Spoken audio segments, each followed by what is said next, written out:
Today is a great day here in Chester County.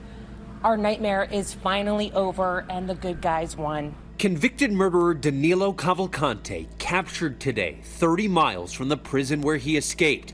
The 2-week-long manhunt outside Philadelphia for the armed and dangerous criminal coming to an end early this morning. Subject is in custody. Confirmed subject is in custody. You said the subject is in custody. Yes!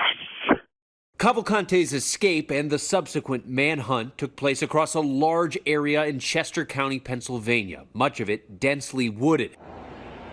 Cavalcante had been hiding in this pile of logs behind a John Deere store, cornered by upwards of 500 law enforcement officers, police, tactical teams, and a canine unit. We basically just saw them checking tree lines, checking the stream, and out of nowhere, everybody started to congregate back by the shed. The protracted search for Cavalcante gripped the nation, involving law enforcement agencies from across the country, and it put a Pennsylvania community on edge. It's dark out here at night, you know? It's not like you have street lamps, so you can't see out your own window. If there's someone on the loose as skilled as he is in these woods, he could be anywhere. It's frightening. The 34-year-old was convicted of first-degree murder for the 2021 homicide of his ex-girlfriend Deborah Brandow, in which he stabbed her dozens of times in front of her 2 young children.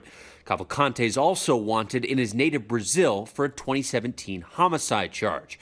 On August 31st, just days after being sentenced to life without the possibility of parole, he broke out of the Chester County Prison in Pocopson Township, where he was waiting to be transferred to a state correctional institution. And I'm not demeaning county jails across the country. They do a great job, but they don't have the level of securities that others do.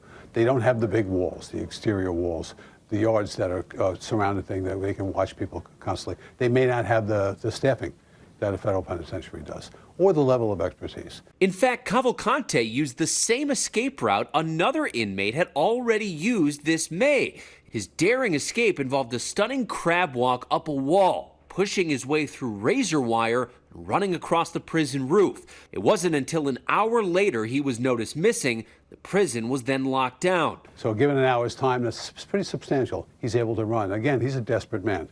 He doesn't need a lot. He's 5 foot, 120 pounds, so he can run fast and keep going. From there, a search ensued. A perimeter was established, with Cavalcante popping up throughout the surrounding area. Ryan Drummond says on September 1st, he saw the convict steal food from inside his house, believing Cavalcante entered through an unlocked door. I saw him come out of the kitchen into the living room, back to that French door and out the deck. By that time, I grabbed the phone from my wife, was telling the 911 responder he's in her house or he just left. On September 2nd, he was spotted on camera at around 1:45 in the morning on a residential doorbell camera, approximately 1.5 miles from the prison. He was later seen twice on a trail camera at a botanical garden about 5 miles from the prison, seen wearing a hoodie with a duffel bag. Police say Cavalcante slipped through their perimeter this past weekend, stealing this unlocked white Ford van with the keys inside. So that gives him legs, so to speak, as we call it. You give him the ability to get out of the area. That really prolonged this search. More than anything else I could see was that van.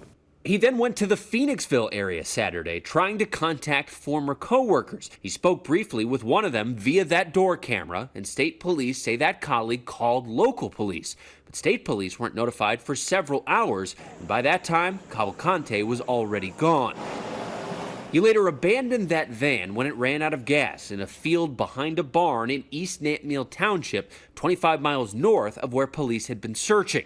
On Monday, armed search teams swarmed that dense terrain. By then, the search was much more dangerous, as authorities reported Cavalcante had acquired a weapon. He is now armed with a .22 caliber rifle with a scope and flashlight mounted on it. I would suspect that he's desperate enough to use that weapon. Police say he stole that rifle from the garage of a home near East Nantmeal Township, encountering the homeowner face to face. That homeowner drawing a pistol, firing multiple shots, but Cavalcante got away unscathed. His sweatshirt and t-shirt found near the driveway. Actor description, Hispanic male, roughly 30 years of age, 5 foot, currently shirtless and blue pants. Subject known to have a .22 cut-off rifle with a scope and a flashlight. it's terrifying, to say the least. Talia Theriault lives next door to the homeowner who encountered Cavalcante. Law enforcement quickly swarming her neighborhood. They came out of the woodworks. We have helicopters over top. We have police officers everywhere, undercover, marked, FBI. We have tactical guys going through our woods in camo with large ARs. And then at about 1 a.m. Wednesday, Pennsylvania State Police said a DEA aircraft picked up a heat signature, but intense weather and lightning hampered their search efforts. A joint force from the state police, FBI, and Border Patrol surrounded him, a police dog ultimately subduing him. They were able to move in very quietly. They had the element of surprise. That did not stop him from trying to escape. He began to crawl through thick underbrush, taking his rifle with him as he went. One of the Customs and Border Control teams, BORTAC, had a dog with them. They released the dog. According to authorities, Cavalcante sustained a bite from the dog, and otherwise no one else was injured. Dozens of police officers huddled around the now captured Cavalcante, taking a group photo with him. And they're proud of their work. They kept the community safe. I say thanks to them and good job. There had been some frustration, some criticism from the public as this was stretching on. Now that it's over, do you consider this anything other than a success? No, it was absolutely a success. And I got to tell you, I think by and large, the public stayed amazingly supportive. Sarah Brandow, the sister of Cavalcante's ex-girlfriend, posting this on Instagram today, asking for privacy but saying, "We are deeply grateful for the support and hard work put in by law enforcement.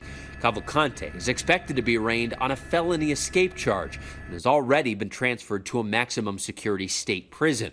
The Pennsylvania Department of Corrections has the authority to order an immediate inspection in response to an escape like this, but as of this report, it has not done so. We will be able to go back to feeling secure and safe and letting our kids play on the streets and ride their bikes and not be worried about them anymore." Hi everyone, George Stephanopoulos here. Thanks for checking out the ABC News YouTube channel. If you'd like to get more videos, show highlights, and watch live event coverage, click on the right over here to subscribe to our channel, and don't forget to download the ABC News app for breaking news alerts. Thanks for watching.